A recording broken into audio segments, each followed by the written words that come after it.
Hi everyone! Welcome to the Empath Arc. It's another love reading, timeless and general. Take what resonates lang po. Maybe some part of the reading makaresonate kayo, some part of it hindi. Totally makaresonate na parang kwento ninyo ito or hindi naman dahil maraming mga energies, iba't ibang mga kwento, love connections, and mga sabihin natin, kaganapan sa buhay. Pero yung pinakamalakas, marami ang maaari nating masagap. Okay? Ano kaya mga gabay at aral sa buhay ang ating mabasa sa reading na ito? Spirit guides, send me messages ng love connections, lessons in life, and guidance ang nais yung ipabatid sa amin. Okay. Ano kaya mga mensahe ito? Tingnan po muna natin yung mga lumabas. Four of Cups, Eight of Swords, Three of Coins, the Devil, the Fool. Bottom of the deck, the Hermit.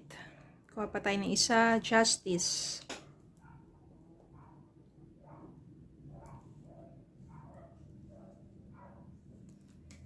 Okay, so meron ditong Devil. Devil means you're trapped in a relationship na kung saan sobra na yung manipulation, sobra na yung gaslighting, very toxic, hindi na masaya, puro na lang sama ng loob. Relasyon na wala, parang ano na lang, nilalamon ka na lang ng stress at puro pain, puro sakit ang naranasan mo sa relasyon na to.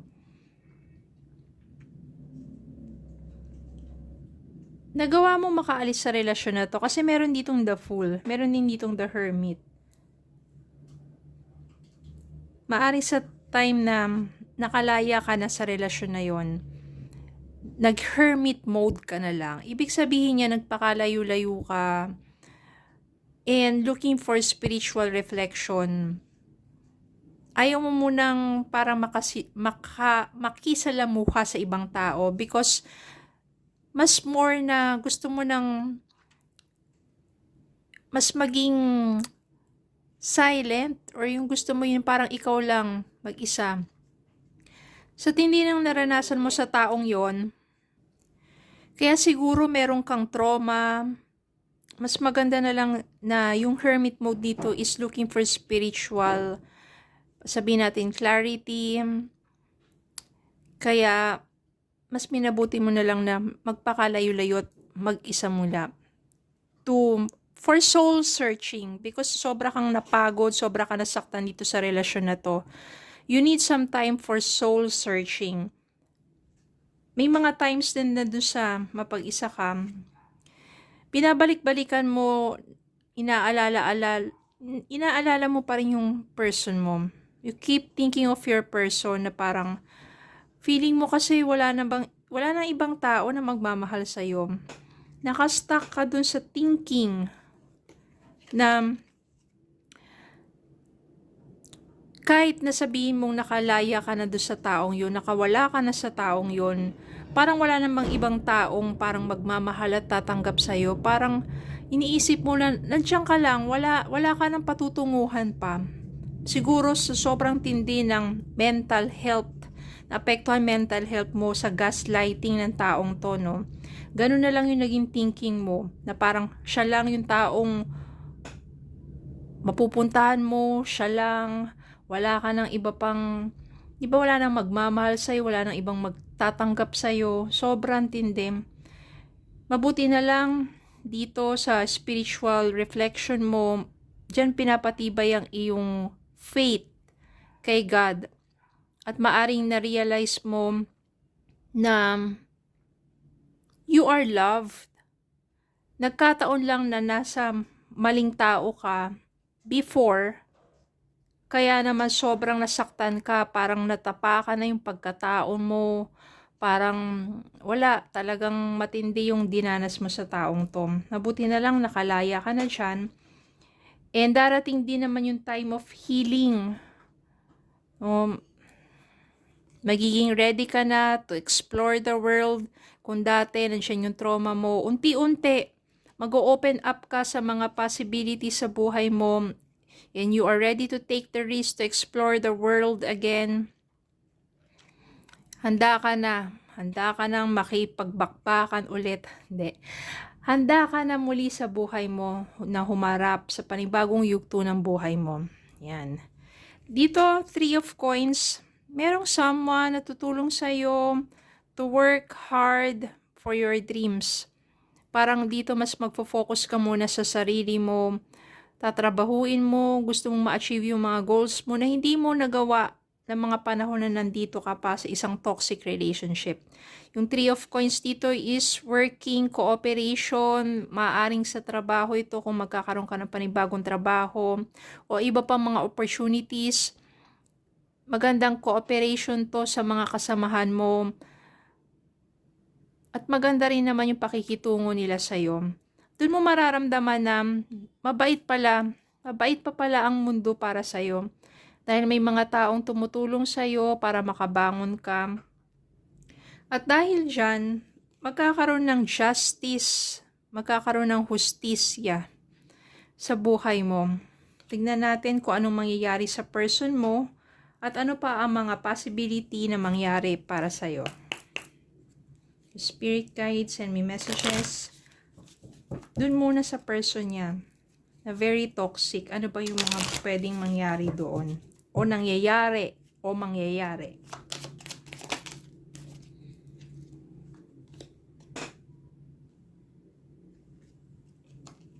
Tingnan pa natin iba pa. Ibang energies pa, mga spirit guide. Possibility para sa kanya at sa person niya in the future.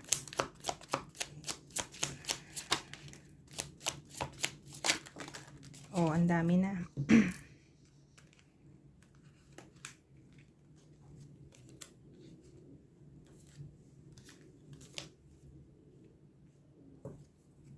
The Hierophant.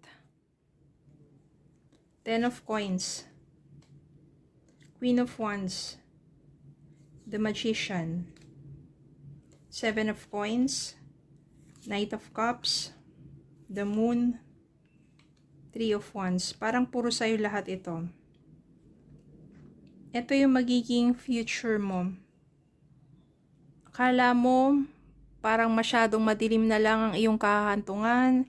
Pero ang totoo niyan, merong tao magmamahal sa'yo. Knight of Cups. Someone who is very loving and caring. You become more attractive. Queen of Wands. Ito, natuto ka na to manifest and to do everything, to do your best, no, sa mga manifestations mo. 3 of Wands dito, nandito na nagsisimula that you plan to explore your life, kung ano yung mga gusto mong gawin, yung passion mo, yung hilig mo. Yung 7 of Coins dito, aanihin mo kung ano man yung tinanim mong kasipagan, magiging maunlad ka dahil nandito si 10 of Coins. Magiging maunlad ang pamumuhay mo with someone na Hierophant. Maaring si Knight of Cups ang makatuluyan mo. At magiging maunlad at masaya ang inyong pamumuhay. So, ibig sabihin sa nakaraan kung madilim ang iyong naranasan, dito sobra punong-puno ng liwanag. Meron din ditong the moon. Ito lang yung parang pinaka-dark dito. Pero ibig sabihin nito, kung ano man yung mga struggles mo, malalagpasan mo yan. Tignan natin ano naman mangyayari sa person mo.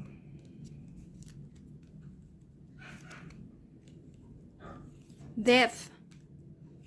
O, wag pong matakot, hindi po yan kamatayan. 5 of Cups. 6 of Cups. Ito yung mangyayari sa person mo. 5 of Cups, punong-puno ng regrets. Nandun na yung sa kanyang kalungkutan. Maari kasi sa mga panahon na maunlad ka, masaya ka, nakabangon ka na, meron ka ng bago. Five of Cups, siya naman punong-puno ng kalungkutan ng kanyang buhay. So much regrets. Being alone, mag-isa. Six of Cups, gusto niyang bumalik sa'yo.